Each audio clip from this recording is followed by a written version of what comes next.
Welcome to NUBIART Diary number 433 for the 15th of October 2020.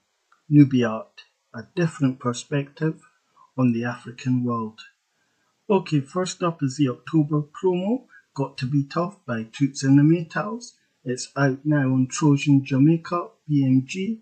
This is Toots' first album in more than a decade, and it would also turn out to be the last during his lifetime. It was released in August, and it launched the new Trojan Jamaica imprint helmed by Zach Starkey, the son of Ringo Starr, and both of them put in appearances here.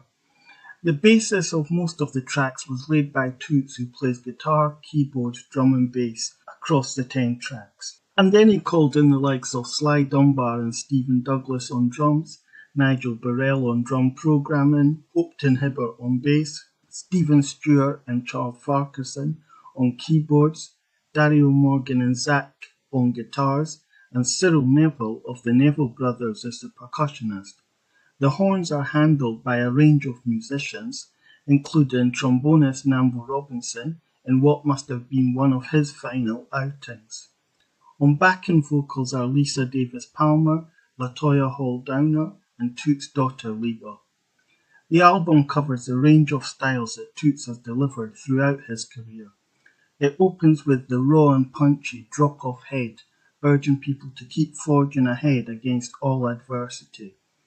Just Brutal is a funky gospel number with call and response that suits Toots' expressive vocals.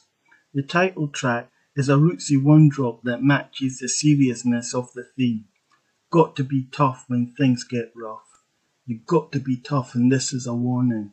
You've got to be smart living in this time. It's not so easy to carry on. So if you are my friend, treat me like a friend in need and a friend indeed.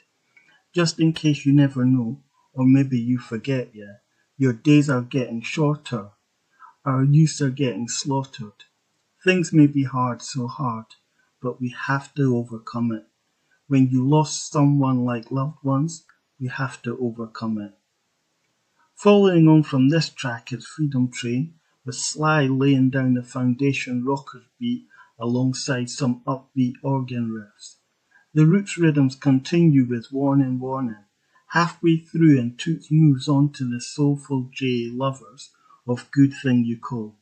He returns to the one drop for standard cues, which also gets a little dub treatment towards the end.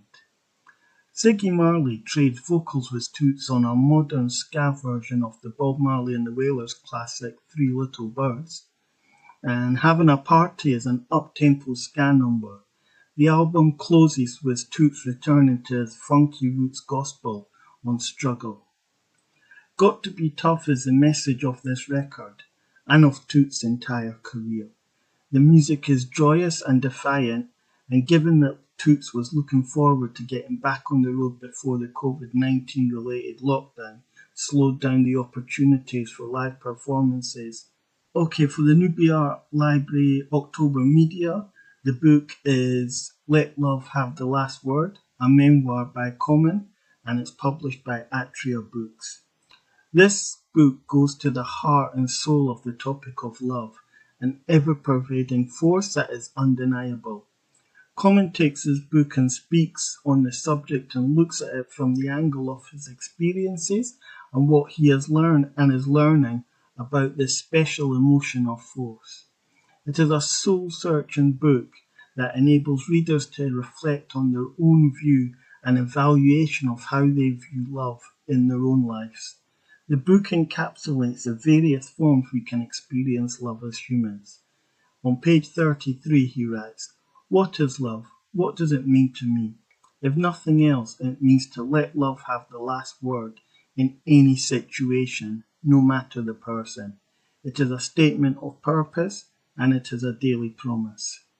The self-reflection is refreshing and a reminder on how to create experiences and form and shape our loves alongside those around us who also share these capacities and gifts. Common talks on aspects of his life and why the journey of life is enhanced by giving and receiving love. The book is a pick-me-up if you feel vitamin love slipping from your grip. Defining moments spoken of here allows us, the readers, to think of how the world could be shaped for the better if we all sat down and thought deeply on the topic and kept the concept of what he explains as a force for good, growth, and change. Within the book, the aspect of his relationship with his daughter, father, and mother is paramount and offers a way to value and evaluate what is important in our lives so as to drown out the noise. He writes on page 38, I was not a bad father, but I could be a better father to my daughter Amoy. No matter how much I loved my daughter through the years, the fact remains I was often absent and she has a right to feel a way about this. Common speaks on the way he seeks to touch lives and is bold enough to express things that are taboo, such as the sexual abuse he experienced as a child. And he refers to this on page 186. I don't feel like a victim, but maybe that'll change as I continue to open up fully to the trauma. I want to be a person who helps break cycles of violence and trauma. I forgive him.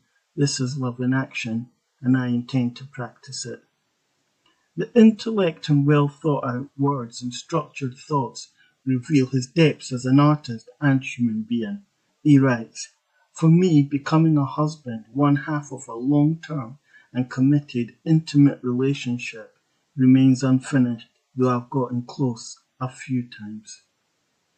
Let Love Have the Last Word follows on from Coleman's best-selling memoir, One Day It'll All Make Sense, and is intelligently written and easy to read or listen to. The added touch on audio is the music to bring a space of calm and healing. It touches on spirituality and has some hard to digest or wrap your head around ideas such as trying to see the perspective of killer police and still finding ways to conjure up love in the form of empathy for these types. I believe this book is worth reading. It is invaluable if you happen to have truly lost the notion in a space of your life and feel it difficult to retain that innate emotion you were born to give and receive. It is also worth a reread, something to return to for pointers. It takes a deeper approach to reiterate the spiritual aspect of love, so it resonates with the reader and connects with people, whatever their faith. Common has written this book with a wholehearted feel that he knows what it means to love, and as he learns to develop and bring us back to the centre, he helps us, the readers, to examine what motivates us, how to truly appreciate the people in our lives or who touches our lives, and how, when necessary, to forgive. It leaves one thinking that if we all practiced this daily and thought on the subject a little more, we could in effect create a better world. Okay, and now we're going to move on to lyrics and spirits. O ye gods of the underworld, who set yourself up against me, and who resist the mighty ones, the stars which never set have led me on my way. And that's chapter 78 from the Papyrus of Annie. This poem's called Worries and Problems. Social workers for social problems, but we're not the problem. We are the victims of their inferiority complex and their complex society and structures which they have built and maintained to justify the rape, robbery, murder, ignorance, power lust, and insensitivity, the disrespect for Mother Nature, the disrespect for Father Time. They tell us time is money and money has to make. So don't waste our time talking about natural progression. Nature is there to be controlled. If we weren't meant to control it, we wouldn't have been given the capacity to invent the technology. However, in 400 years, the so-called progressive and civilized, westernized, democratic, sanitized or satanized states have allowed their leaders and a handful of others to radically reroute the Earth past. Now it's global destruction, not more leisure time. Toxic waste dumping and holes in the ozone layer have taken over from we've never had it so good. In truth, we've never had it. Peace of mind, that is. Not for a long yesterday anyway, so to certain man that's good. We're too busy getting through their web of lies to stop them hitchhiking to mega profit on the backs of our labours. to stop them raping our mothers and sisters to put them on their back in labour, to stop them by organising a real solution, not the irrelevance of Tory or Labour. Lad, some man come down with some seriously distressing behaviour. One day I step out 'cause I feel the stress. Quarter mile down the road from my good intention I got arrest. Take me to court to face their legal dissection. Africa Ethiopia, my legal advisor, helped with my defence with a statement of intent. What I do, I feel, helps to develop my character and foster understanding, being my expression of self and encouraging the free expression of others. As I learn from a variety of sources and am prepared to take criticisms of me on board, whether others feel the same way about my criticisms of them is for them to worry over.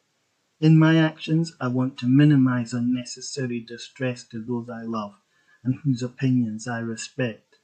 To those who don't respect me, I try to stay far from or keep my dealings strictly business. And when it all runs together, I feel good. I don't have worries and problems. I just have to share earth with certain men and put up with the results of their actions. That was a poem I wrote back in May 1989, and that was published in Of Slaughter and Consumption in 1991. And that brings us to the end of this edition of the NUBIART Diary.